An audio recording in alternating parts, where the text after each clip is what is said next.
Karen was not your typical globetrotter. She wasn't the kind of person who spent months planning trips, reading travel blogs, or learning about foreign cultures.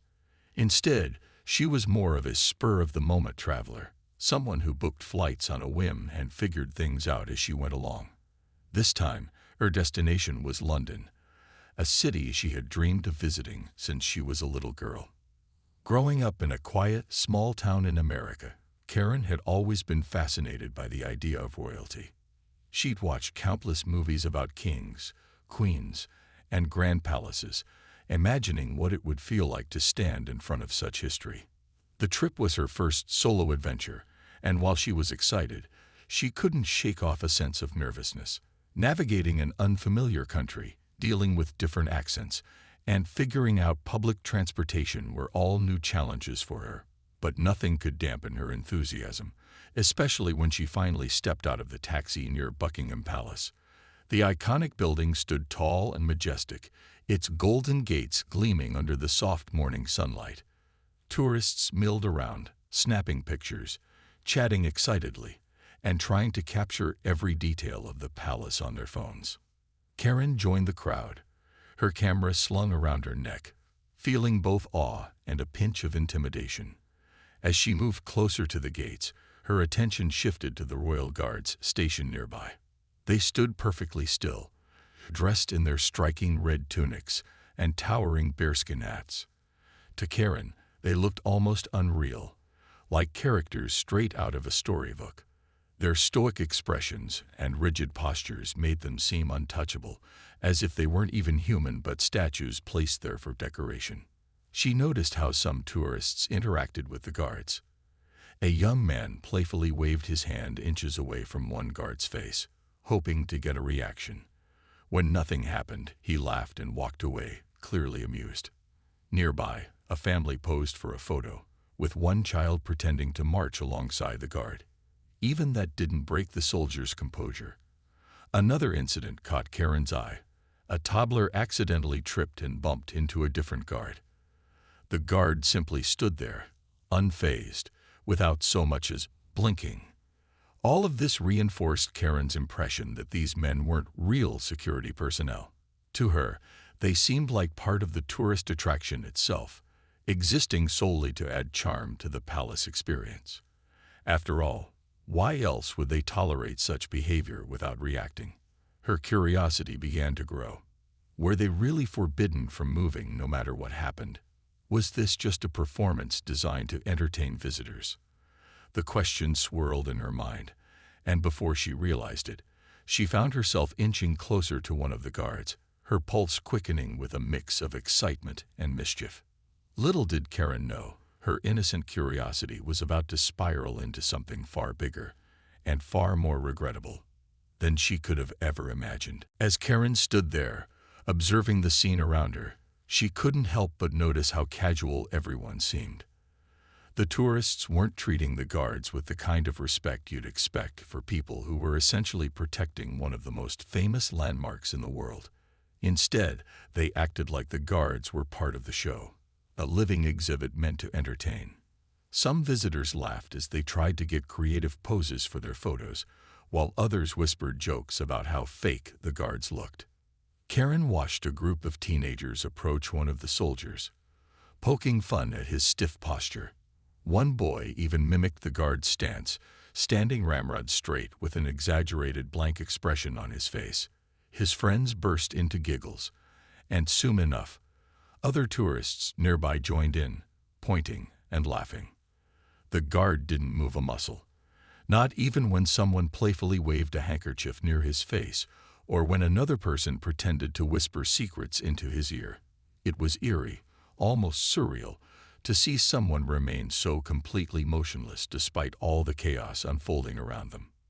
This behavior only deepened Karen's belief that the guards weren't real security figures, at least not in the way she understood security back home. In her town, police officers and security personnel were always alert, ready to respond if anything unusual happened. But here, these men didn't seem to react at all. Even when a child accidentally stumbled and bumped into one of them, the guards stayed rooted to the spot, as though nothing had happened. To Karen, this reinforced her idea that these men were more like props than actual protectors. They were there to look impressive, not to enforce rules or maintain order. Her thoughts began to wander. What would happen if someone really tested them? Would they still stand there like statues, refusing to acknowledge whatever was happening? Or would they finally break character and do something? Karen wasn't sure why this question fascinated her so much, but it did. Maybe it was because she'd grown up hearing stories about brave soldiers and fearless warriors. Seeing these men act so passively felt unnatural. Was it possible they weren't allowed to move under any circumstances? Or was there some invisible line that, once crossed, would trigger a reaction? Karen glanced down at her purse, where she kept her pepper spray. She carried it everywhere. It was a habit she'd developed after watching too many late-night news reports about crime back home. At first, the thought of using it here seemed ridiculous. Why would she need pepper spray in front of Buckingham Palace? But as her curiosity grew, a reckless idea began to form in her mind. What if she could prove, or disprove, her theory about the guards? All it would take was a tiny action, just enough to see if they'd respond.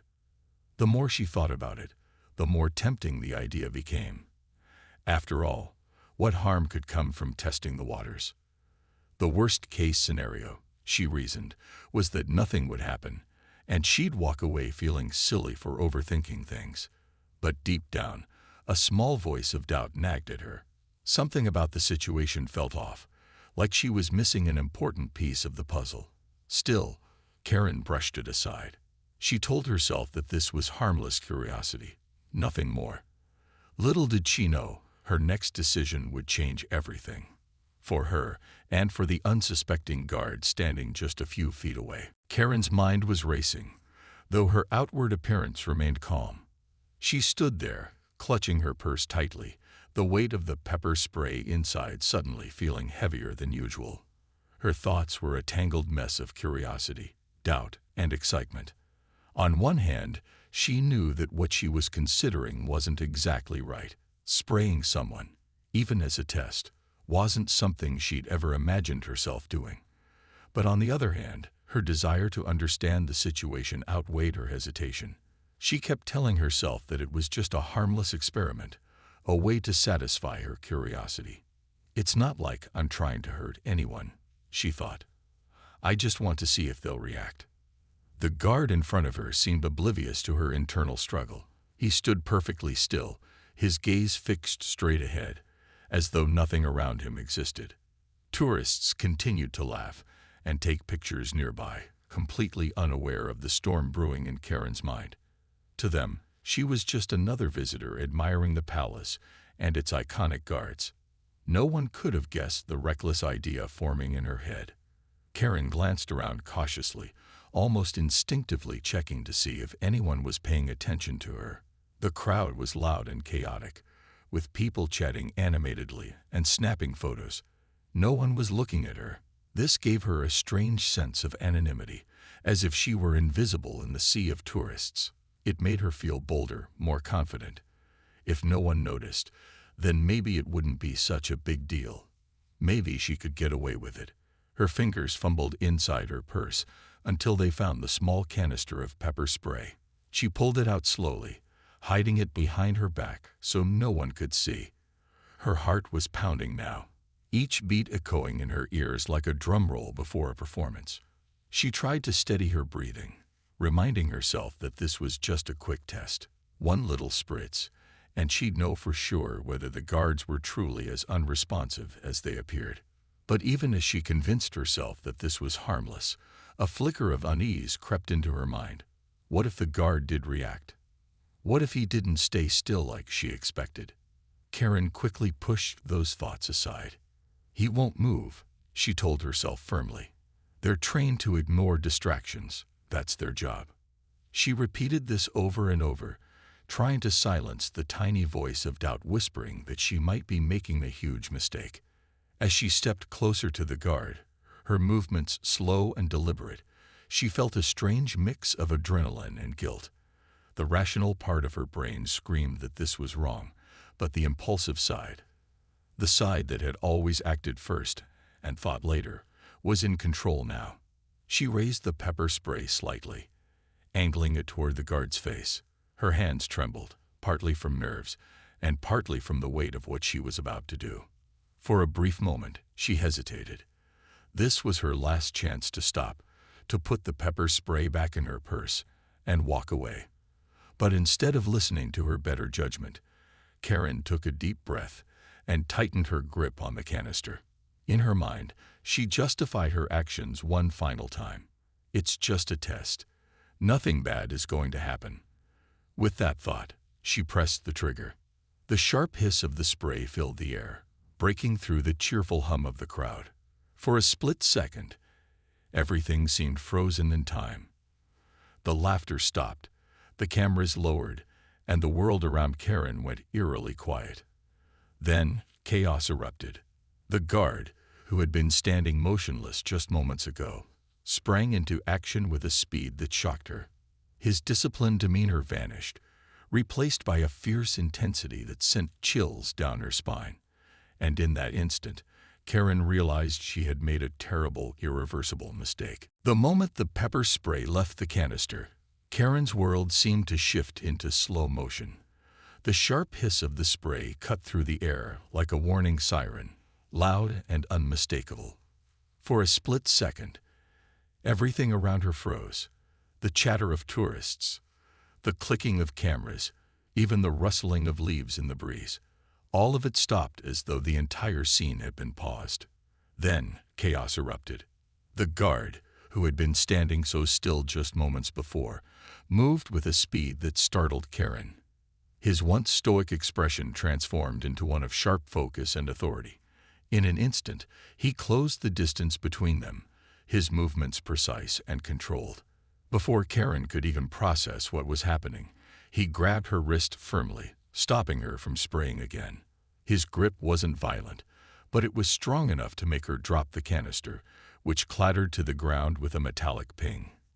"Step back," he barked, his voice loud and commanding, cutting through the stunned silence of the crowd.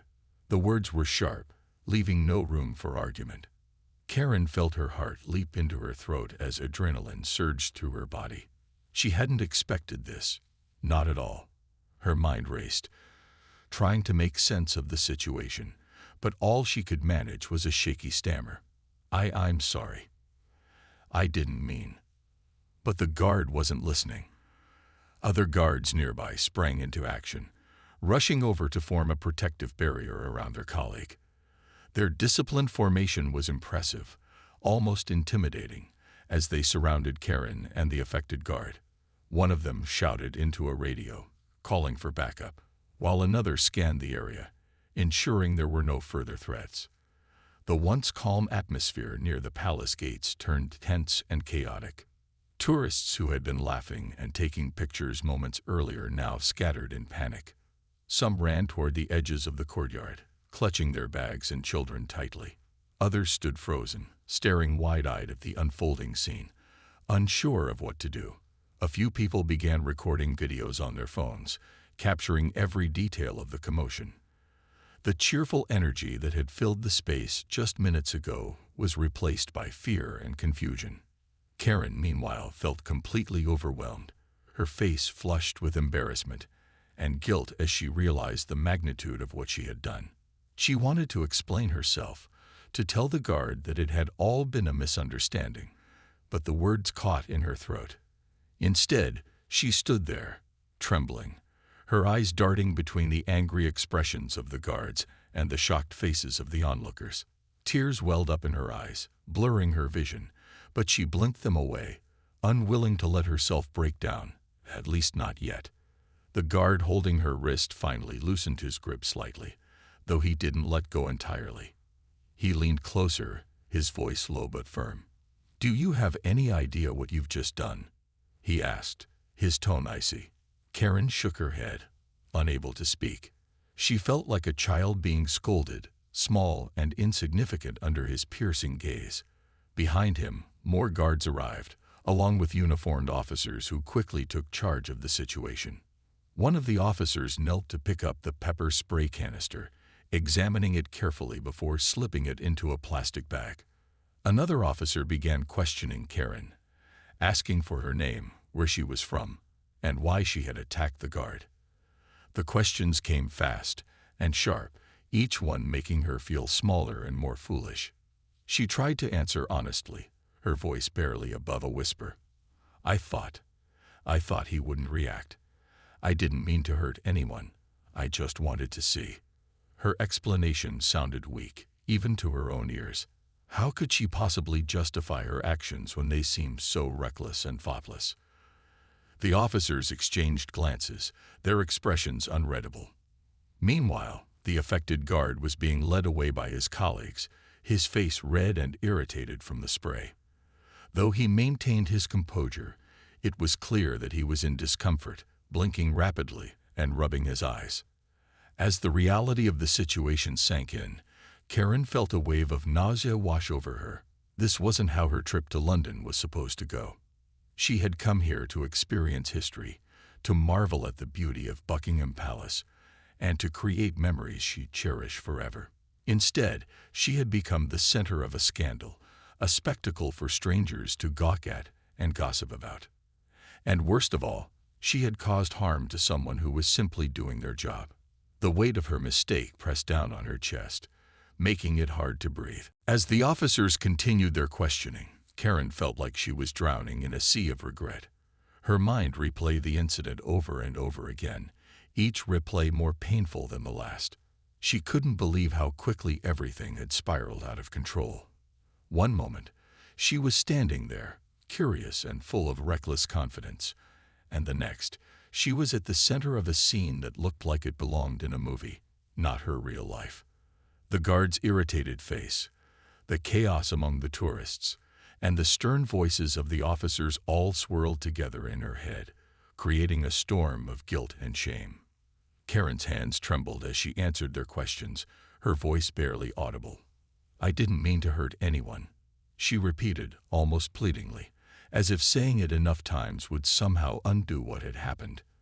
But deep down, she knew it wasn't that simple. No matter how many times she apologized, no matter how sincere she sounded, the damage was done. The guard's red, watering eyes were proof of that. And now she wasn't just dealing with embarrassment. She was facing serious consequences. The officers finished gathering details and informed her that she would need to come with them to the station for further processing. Karen nodded numbly, too overwhelmed to protest or even fully comprehend what that meant. As they escorted her away from the palace gates, she glanced back one last time. The crowd had thinned slightly, but some people still lingered, whispering and pointing in her direction. A few held up their phones, recording the aftermath of the incident. Karen kept her head down, wishing she could disappear into thin air. She hated being the focus of attention, especially for something so humiliating. At the police station, things only got worse. The sterile, fluorescent-lit room felt cold and unwelcoming, a stark contrast to the grandeur of Buckingham Palace she'd admired just hours earlier. Karen sat on a hard plastic chair, her hands clasped tightly in her lap, while an officer typed up a report. Every click of the keyboard seemed to echo in the quiet room, adding to her growing anxiety. She was asked to recount the events leading up to the pepper spray incident, which forced her to relive every agonizing detail. By the time she finished, tears were streaming down her face, smudging her makeup and leaving dark streaks on her cheeks. After what felt like an eternity, the officers explained the charges against her: assault on a member of the Royal Guard. The words hit her like a punch to the gut. Assault. That sounded so violent, so criminal. She hadn't intended to harm anyone. She'd just been curious. But curiosity didn't excuse what she had done. The officers made it clear that this was a serious offense, one that could result in legal penalties. They also emphasized that the guards weren't just ceremonial figures. They were highly trained professionals responsible for protecting the royal family and maintaining order. Attacking one of them was no small matter. Eventually, Karen was allowed to make a phone call. She hesitated for a moment, unsure of who to contact. Calling her family felt impossible. They'd be so disappointed in her. Instead, she dialed the number of a close friend back home, someone she trusted to keep a level head. When her friend answered, Karen broke down completely, sobbing uncontrollably as she tried to explain what had happened. Her friend listened patiently, offering words of comfort and promising to help however they could. It was a small relief amid the overwhelming tide of emotions crashing over her. Later that night, after hours of questioning and paperwork, Karen was released on bail. The police warned her not to leave the country and instructed her to return for a court hearing at a later date. As she stepped outside the station, the cool night air hit her face, offering a brief moment of clarity. She realized that her actions had consequences far beyond her initial misunderstanding. This wasn't just about her anymore. It was about respecting boundaries, understanding cultural differences, and taking responsibility for her mistakes. Walking back to her hotel, Karen replayed the day's events in her mind once more. She thought about the guard's stoic expression, the laughter of the tourists, and the sharp sting of pepper spray filling the air. Most of all, she thought about the split second when she pressed the trigger, the moment that changed everything. If only she could turn back time, she would have walked away without giving in to her impulsive curiosity. But life didn't work that way. All she could do now was face the fallout and hope to learn from her mistake. The next morning, Karen woke up feeling like she'd been hit by a truck. Her hotel room, which had seemed cozy and inviting when she first arrived in London, now felt suffocating. The bright sunlight streaming through the window did nothing to lift her mood. It only reminded her of how much brighter and happier her trip was supposed to be. Instead of enjoying tea at a quaint cafe or exploring historic landmarks, she was stuck replaying the events of the previous day over and over again in her mind. Every detail, the hiss of the pepper spray, the guard's sharp reaction, the horrified stares of the tourists, felt burned into her memory.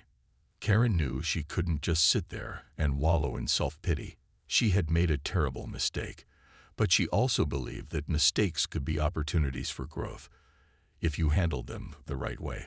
With trembling hands, she pulled out a notebook and began writing a letter. At first, the words came slowly, each sentence feeling inadequate compared to the weight of what she wanted to say. But as she poured her heart onto the page, her thoughts became clearer. She apologized sincerely, not just for using the pepper spray, but for failing to understand the gravity of her actions. She admitted that she had underestimated the role of the Royal Guards and acted out of ignorance rather than malice. By the time she finished, the letter was several pages long, filled with raw emotion and genuine remorse. Her next step was reaching out to her lawyer, who had been recommended by her friend back home. Over a tense phone call, Karen explained the situation in detail, cringing as she recounted the incident. To her relief, the lawyer didn't judge her too harshly. Instead, he calmly outlined the steps they needed to take to address the situation properly. He suggested arranging a meeting with representatives from Buckingham Palace to personally apologize and demonstrate her regret.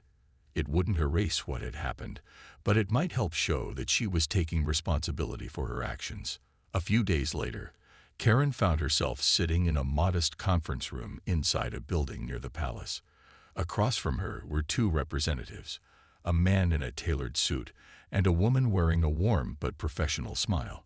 They listened intently as Karen read her letter aloud, her voice shaking at times but steady enough to convey her sincerity. When she finished, there was a brief silence. Then the woman spoke softly. "Thank you for coming forward and expressing your apology," she said. "What you did was reckless and disrespectful, but we appreciate your willingness to acknowledge your mistake." Karen nodded, tears welling up in her eyes. "I never meant to cause harm," she whispered. "I was wrong, and I'll do whatever I can to make things right." The representatives exchanged a glance before explaining that while forgiveness wasn't guaranteed, they would share her apology with the affected guard and consider it during their internal discussions. They also encouraged her to use this experience as a learning opportunity, to educate others about cultural sensitivity and respect for authority figures. Leaving the meeting, Karen felt a mix of emotions. On one hand, she was grateful for the chance to apologize directly and hopefully begin making amends. On the other hand, she knew that true forgiveness wouldn't come easily, not from the guard, not from the public, and maybe not even from herself. Still, she resolved to focus on moving forward. That evening, she sat down at her laptop and started drafting posts for social media. She wrote openly about her experience, admitting her mistake and urging others to think twice before acting impulsively in unfamiliar situations. Though Karen knew she couldn't undo what she had done, she hoped that sharing her story might prevent someone else from making the same error. As she clicked post, a small sense of peace washed over her. The road ahead wouldn't be easy, but for the first time since the incident, she felt like she was taking meaningful steps toward redemption. Karen's journey back home was far from the triumphant return she had once imagined. Instead of sharing stories about her adventures in London, she found herself dreading the moment she'd have to explain what had happened. The news of her pepper spray incident had spread quickly, thanks to social media and curious tourists who had recorded the chaos at Buckingham Palace. By the time she landed in the US, her name and face were already part of countless online discussions. Some people mocked her, calling her actions ridiculous and entitled. Others defended her, saying everyone makes mistakes and that her remorse seemed genuine. Either way, Karen couldn't escape the spotlight. At first, she avoided looking at her phone altogether. Notifications piled up, each one a reminder of how public her blunder had become. But eventually, curiosity got the better of her. As she scrolled through comments and memes featuring her picture, she felt a mix of shame and disbelief. One meme showed her holding the pepper spray with the caption, "When you think guards are just statues." Another joked about tourists testing whether royal guards were real humans or wax figures. While some posts were lighthearted, others were harsh and unforgiving, labeling her as reckless and disrespectful. It was hard not to take it personally, especially when complete strangers felt so comfortable tearing her apart. But amidst the negativity, there were also messages of support. Friends and acquaintances reached out, offering words of encouragement and reminding her that people make mistakes all the time.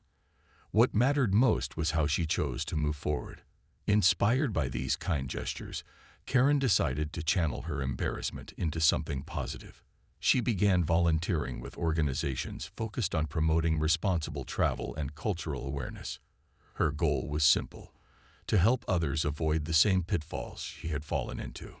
One organization, in particular, resonated deeply with her, a nonprofit dedicated to educating travelers about respecting local customs and traditions. They invited Karen to speak at their events, sharing her story as a cautionary tale. At first, standing in front of an audience filled her with dread. The thought of reliving her humiliation made her stomach churn. But as she started speaking, she realized that her honesty connected with people. Many attendees admitted they had similar misconceptions about foreign cultures and promised to approach their travels with more mindfulness. Karen also worked closely with schools and community groups, giving presentations on the importance of understanding boundaries and showing respect for authority figures, no matter where you are in the world. She used her experience as a real-life example, emphasizing how easy it is to misinterpret situations when you're unfamiliar with them. Her talks weren't polished or rehearsed. They were raw and heartfelt, which made them all the more impactful.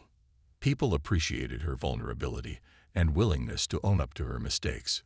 Over time, Karen noticed a shift in how she viewed herself.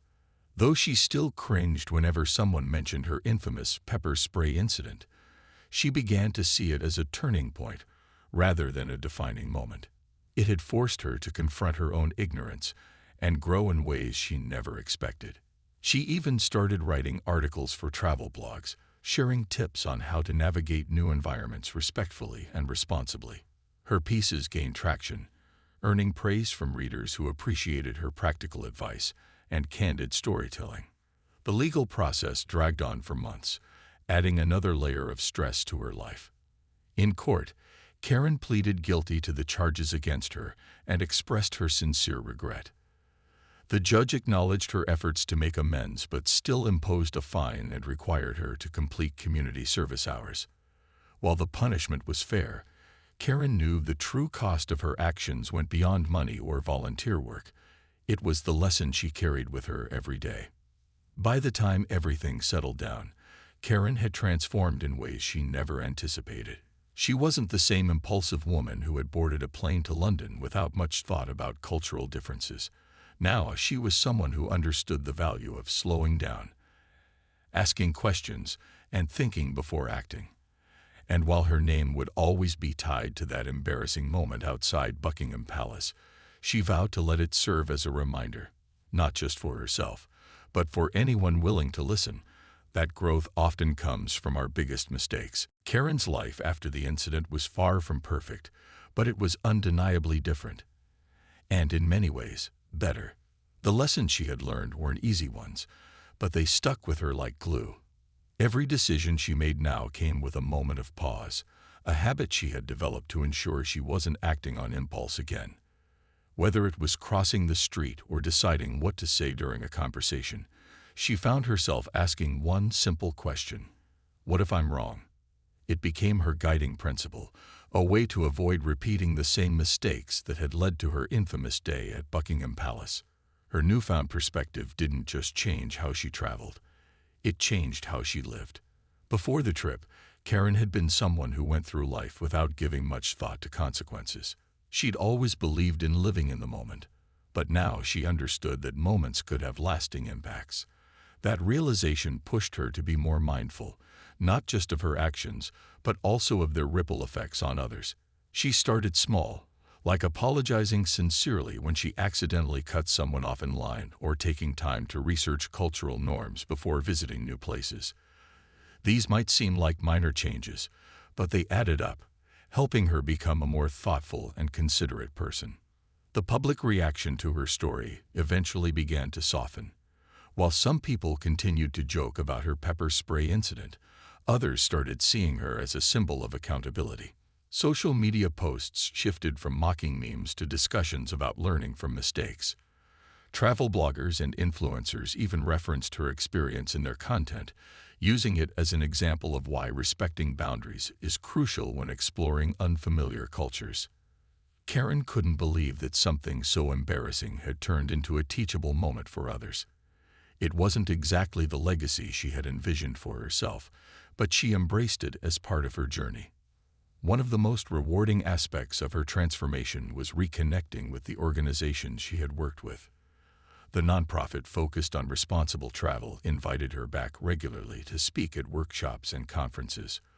Over time, Karen became a familiar face in those circles, known not just for her past blunder, but for her commitment to making things right. Her talks evolved too.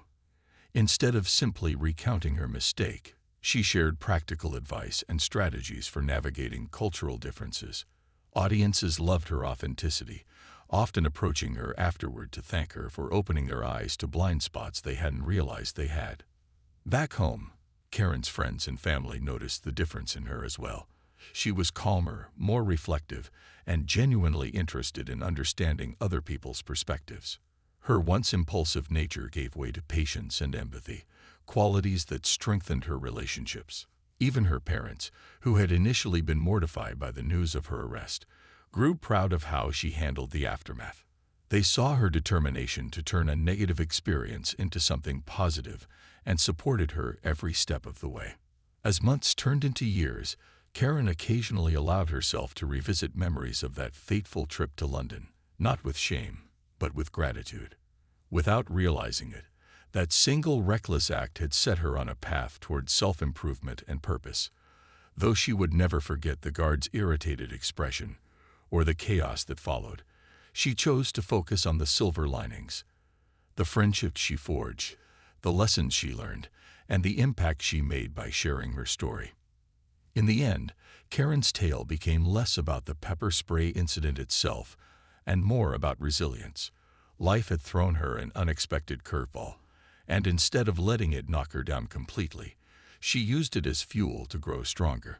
She proved to herself, and to everyone watching, that while we can't control everything that happens to us, we can control how we respond. And sometimes, responding with honesty, humility, and a willingness to learn can transform even our worst moments into stepping stones toward a brighter future.